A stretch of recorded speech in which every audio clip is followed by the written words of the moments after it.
Makinig mga Filipino senior citizens. Alam niyo ba nagsisimula na ang inyong 2,000 piso na buwanang ayuda mula July hanggang Disyembre. 6 na buwan ito. Well, pag-uusapan natin kung paano kayo makakasali dito. Hello mga ka-vlogs! Welcome sa aking YouTube channel at welcome sa aking official Facebook page. Saan ka man nanonood, kumusta? Well, ito pag-uusapan natin dahil nagsimula na po ang 2,000 piso na buwanang ayuda para sa mga nakakatanda. No? At ito nga po ay nasa ilalim ng Uplift Assistance Program ng DSWD.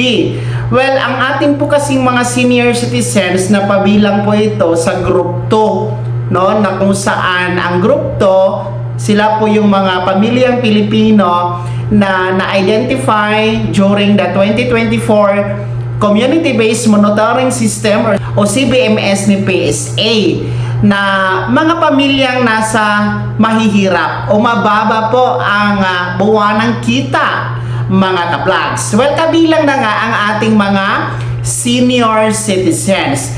Kaya mga senior citizens, kung naalala nyo po, last 2024, noong taon 2024, kung hindi nyo pa nakalimutan, merong mga taga-PSA personnel na nagbahay-bahay para mag-conduct ng survey. Ini-interview po kayo that time kung ano ang pangalan, sa inyo ba ang tirahan, ilan kayo sa loob ng bahay, ano ang mga trabaho, magkano ang monthly income, di ba? Kung naalala nyo ang mga interview na yan 2 years ago, no? Almost 2 years ago, last 2024. Yun na po yung pagtukoy, no, ni PSA through the Community-Based Monitoring System kung sino-sino ang nasa mahihirap na pamilyang Pilipino, kabilang na nga po ang mga senior citizens. Well, eto na nga, no? Resulta na nga itong Uplift Assistance Program doon sa ginawang CBMS survey last 2024 kung saan 2,000 piso po bawat buwan within 6 months ang matatanggap ng mga senior citizens na kwalipikado.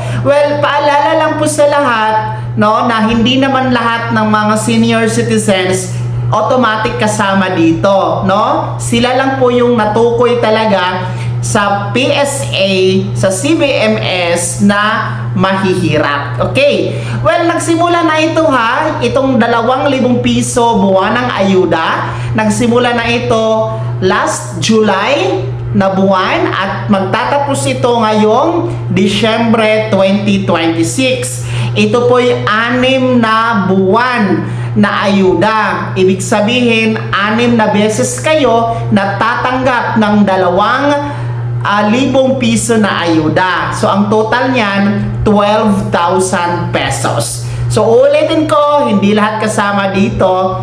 Sana man lang, no, sinama na lang ang lahat ng mga nakakatanda. Alam naman natin na ang mga senior citizens, hindi naman lahat merong pensyon, no?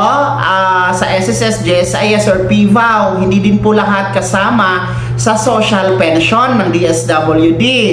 At saka kakarampot lang ang pensyon ng ating mga nakakatanda. Hindi talaga sapat. Marami sa mga nakakatanda yung walang trabaho, wala ng sustento mula sa anak, wala ng hanap buhay, di ba? Umaasa lang po sa mga ayuda. Kaya sana ginawang pangkalahatan na lang, no? Lahat na lang ng mga senior citizens, no? Kasi itong Uplift Assistance Program, mga ka-vlogs, nahati kasi ito sa 3 grupo. Yung unang grupo para sa mga 4-piece beneficiaries at walang gutom program. Yung group 3 naman sa mga SSS member na empleyado. Well, sa sarili ko pong opinion, sa sarili kong kuro-kuro, sana hindi na lang sinali, no, yung 4-piece beneficiaries at saka walang gutom program beneficiaries. Dahil every month naman tumatanggap ang ating mga 4-piece, no, ng kanilang ayuda. At saka yung walang gutom program, ang programang yan ay pagkain kasi yan na binibigay sa ating mga beneficiaryo. So sana hindi na lang sila sinama dito sa 2,000 piso na ayuda na uplift assistance program. Binigay na lang sana sa mga nakakatanda kasi ang bilang ng mga nakakatanda nasa 12 million lang naman, no? Ayon sa datos po yan.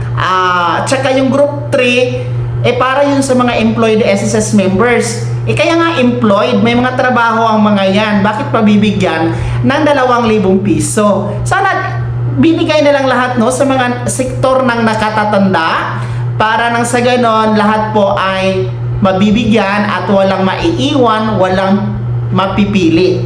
So, nakakalungkot lang na hindi talaga lahat kasama. Malaking bagay sana itong tig 2,000 piso buwan ng ayuda sa ilalim ng uplift assistance program from July to December 2026. So, ayan po ha.